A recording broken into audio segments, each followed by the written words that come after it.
la base, j'y suis. Et là, il y a la terre. Allez, on y va. J'y cours, j'y vole. On y est arrivé. Et salut à tous et à toutes, c'est Bastien TDA et aujourd'hui on se retrouve pour le 3e épisode de l'Odyssée lunaire. Donc pour le moment, ce sera en 2 parties cet épisode. La première partie sera concernée l'avancée, l'avancée de la base. Donc je vous montrerai toutes les nouveautés. Et dans la deuxième partie, il s'agira d'un petit tuto sur comment faire une sphère. Donc vous voyez, je n'ai pas fait la dernière sphère pour la faire avec vous. Alors déjà première nouveauté, j'ai rajouté un no mode qui a été fait par l'avatar minecraftien Anka24, il me semble. Donc voilà, je l'ai entouré comme ça pour faire une sorte de vrai bâtiment, quoi. Que ça ressemble pas à rien. Et ensuite là, nous arrivons donc à ce sas qui a pas mal changé. Alors vous mettez le code, donc on appuie sur le bouton, ça s'ouvre, ça change, donc ça fait vraiment un sas. Donc on va pouvoir enlever notre combinaison en appuyant ici. Et voilà, j'ai été clear. Donc on arrive à la base avec des scientifiques, donc ça c'est la nouveauté. Des scientifiques qui s'occupent de gérer la base ici. Là une sorte de petite radio avec un petit écran. Ensuite, bon là il y a toujours des scientifiques qui travaillent. Ça n'a pas changé. Ensuite on arrive au dôme principal, donc avec des robots. Là la salle des prototypes, on verra ça après. Donc ça, l'entrée de la base, un scientifique, la salle de cryogénie, et là il y a un autre robot qui travaille pour faire l'accès à l'autre sphère. Donc on va commencer par la salle des prototypes. Alors vous voyez, avec ce symbole d'un fil électrique. Donc vous voyez toujours les scientifiques qui bossent. Et donc là, c'est comment dire, mon prototype. C'est-à-dire qu'on met le combustible ici. Donc là j'ai mis des blaze rods. Ici on a par exemple des minerais de lapis lazuli pour la combustion. Et là ça me donne du lapis lazuli fondu. Alors comment ça marche? Ça marche comme ça. Oh, c'est fini là. Il n'y a plus de... Ah si, ça reste quand même sur pas mal de trucs. Donc si vous voulez, le pauvre petit four il fait autant qu'il peut. Mais dès qu'il passe, il y a un... Ah, là, petit problème. Voilà. Voilà, tout ça on enlève. Parce que si vous voulez, là j'ai fait un élévateur à objet. Et il ne marche que s'il y a 15, si l'entonnoir ici n'est pas, comment dire, n'est pas rempli à bloc. Parce que si il est rempli à bloc, il ne pourra pas être rempli. Du coup, ce truc de lapis lazuli va rester. Parce que là, il y a un comparateur qui va détecter s'il y a un objet à l'intérieur du dropper et qui va envoyer donc une pulsion de 1, puisqu'il y a un objet à l'intérieur. Et ça va activer, activer le système de redstone qui va activer le dropper qui va le faire monter vers le haut dans l'entonnoir qui va le faire monter jusqu'ici. Alors comment ça marche? D'abord là on met le combustible. Là j'ai enlevé un entonnoir mais c'était parce que je voulais pas que ça reparte en cacahuète. Mais pour vous montrer, je vais prendre un stack. Regardez comment ça marche. Je vais mettre les blaze rods. Hop. Et ça montre un par un les petits blaze rods juste pour arriver ici. Donc ça fait un comparateur qui envoie le signal jusqu'ici. Enfin qui envoie un signal de 1, une pulsion. Et donc je le fais répéter avec un répéteur. Ce qui va me permettre d'activer le dropper. Donc c'est un élévateur à objet. J'ai travaillé assez longtemps. Donc on monte pour faire arriver l'objet à gauche, donc le blaze rod, pour que la combustion se fasse. Ensuite, de l'autre côté là, ce qu'on va faire cuire, donc pareil, le même système, je vais rentrer avec ça. Hop. Vous voyez, ça s'active. De 1, 1.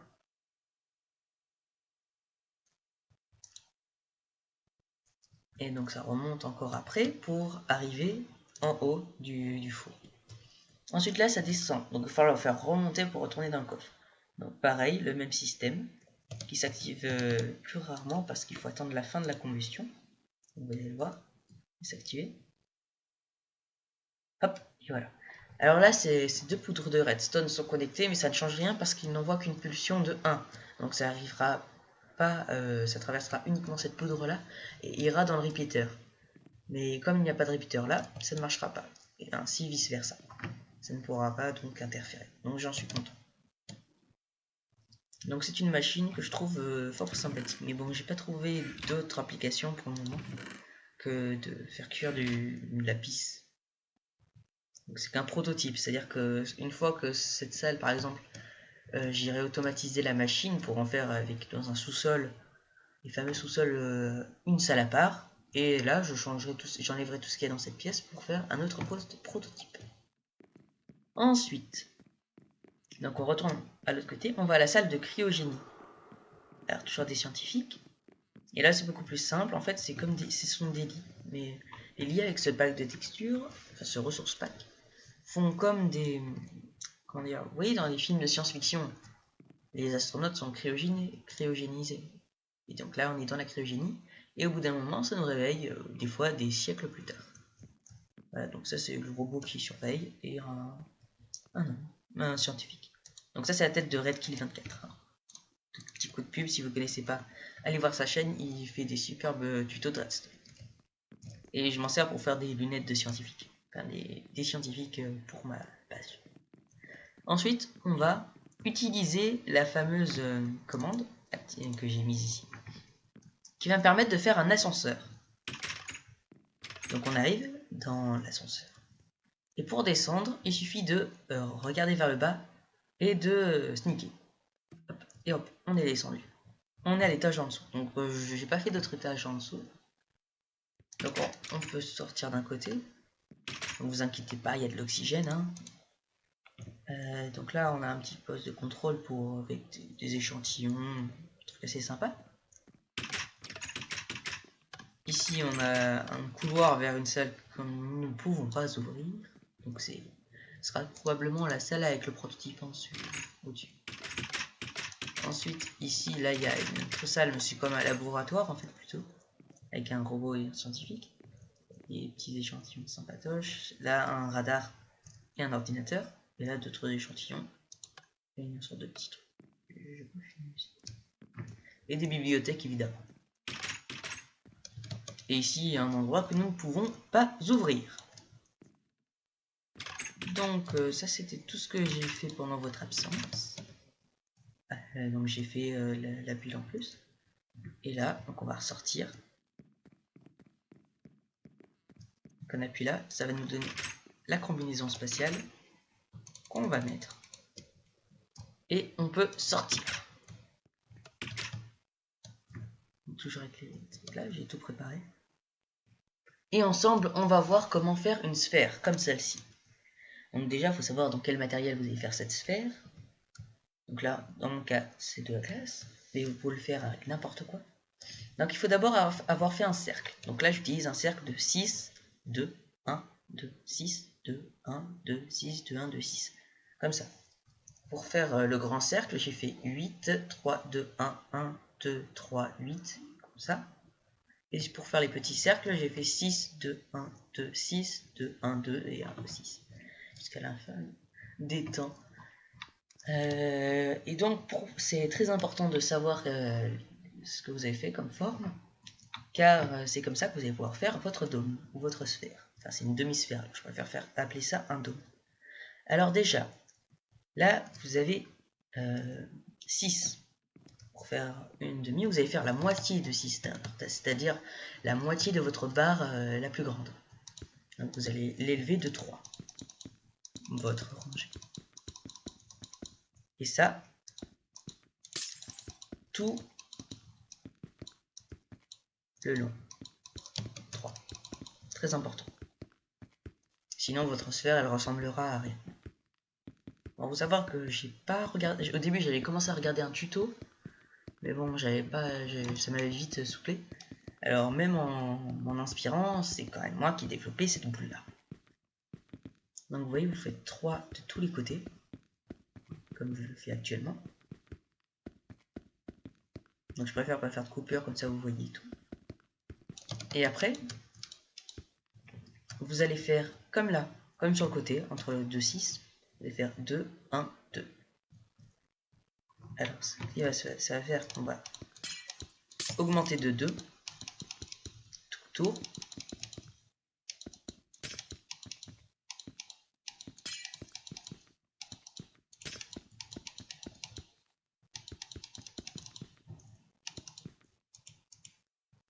Désolé si je parle pas, mais bon, il n'y a pas grand chose à raconter. Je pose juste du verre.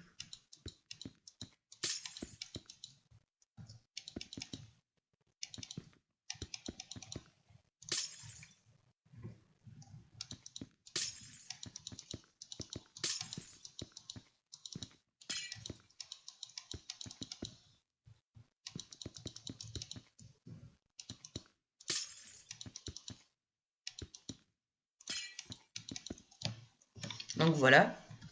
Donc si vous n'avez pas compris, vous faites la moitié de votre grande barre, la longueur de la première barre à côté, donc 2 ici. Après la longueur de cette barre là. Donc là on a fait 3, 2. Ensuite on va faire 1. Vous n'êtes pas obligé de faire comme moi, hein, mais ça s'applique à tous les schémas. Encore faut-il comprendre.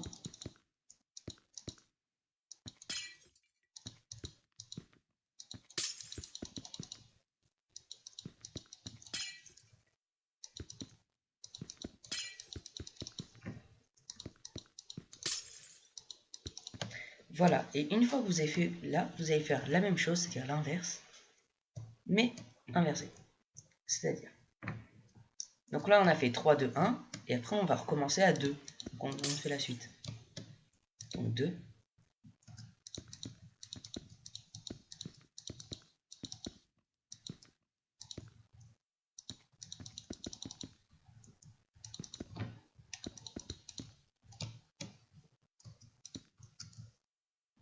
Donc là vous montez de 2, mais tous les côtés, par exemple là c'est en diagonale, vous avez qu'un 1, et là vous mettez un deuxième.